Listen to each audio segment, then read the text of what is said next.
আশেপাশে কেউ নাই, সরকারি জিনিসটা চুরি করে লয়ে যাবে, অনেক টাকা বেচতে পারবো রে। আল্লাহ গো, ধরা যায় না খাই, তুমি হেদায়েত দান করো আল্লাহ। আল্লাহ আর জীবনে চুরি করতাম না আল্লাহ। সরকারি মাল চুরি করছ কা? এই যা বড় ভাই ডাকিলাই যা। ভাই ভাই ওই না সরকারি জিনিস ভাই চুরি করতে তাড়াতাড়ি আও ভাই, বড় ভাই আটকে রাখছ রে। কি কস নদী? তাড়াতাড়ি আও ভাই, তাড়াতাড়ি। কাট।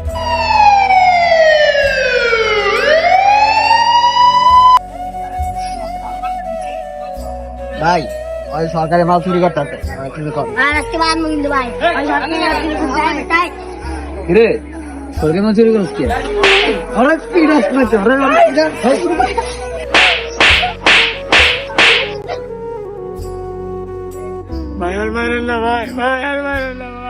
আমরা যদি সবাই সতর্ক থাকি আর কখনো কেউ চুরি করতে পারবে না।